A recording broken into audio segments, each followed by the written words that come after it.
उन्होंने कहा कि जिस ज्ञान व्यापी की साधना के लिए, दुर्भाग्य से वो ज्ञान व्यापी आज लोग उसको दूसरे शब्दों में मस्जिद कहते हैं, लेकिन वो ज्ञान व्यापी साक्षात विश्वनाथ ही है।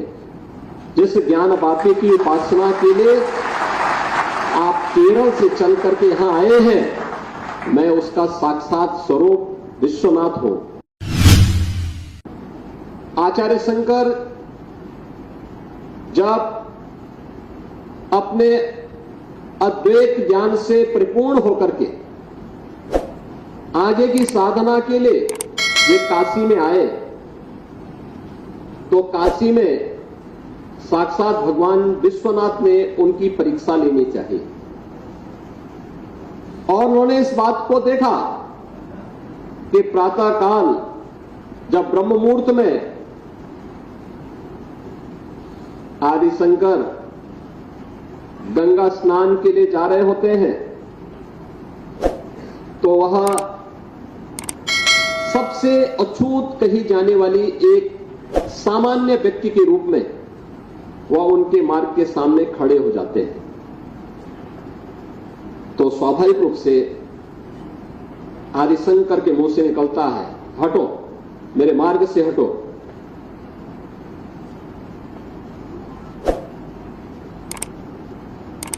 तो सामने से जो चंडाल होता है वह एक प्रश्न पूछता है कि आप तो अपने आप को अद्वैत ज्ञान की मर्मज्ञ मानते हैं, आप किसको हटाना चाहते हैं? आपका ज्ञान क्या इस भौतिक काया को देख रही है, इस भौतिक काया के अंदर बसे हुए ब्रह्म को देख रही है?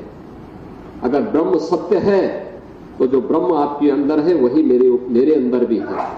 और इस ब्रह्म सत्य को जान करके अगर आप इस ब्रह्म को ठुकरा रहे हैं तो इसका मतलब आपका ये ज्ञान सत्य नहीं है। तो उन्होंने, वे भौचक थे, एक चंडाल के मुंह से इस प्रकार की बात।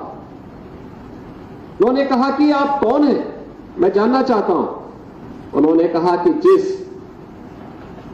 ज्ञान व्यापी की साधना के लिए, दुर्भाग्य से वो ज्ञान व्यापी आज लोग उसको दूसरे शब्दों में मस्जिद कहते हैं, लेकिन वो ज्ञान व्यापी साक्षात विश्वनाथ ही है। जिस ज्ञान व्यापी की उपासना के लिए आप केरल से चल करके यहां आए हैं, मैं उसका साक्षात स्वरूप विश्वनाथ हूं। तो वह उनके सामने नतमस्तक होते हैं और उन्हें इस बात का पश्चाताप होता है कि नहीं, ये जो भौतिक अस्पृश्यता है यह न केवल साधना के मार्ग का सबसे बड़ी बाधा है, बल्कि राष्ट्रीय एकता और अखंडता की भी सबसे बड़ी बाधा है। और इस बड़ी बाधा को अगर हमारे समाज ने समझा होता तो देश कभी गुलाम नहीं होता।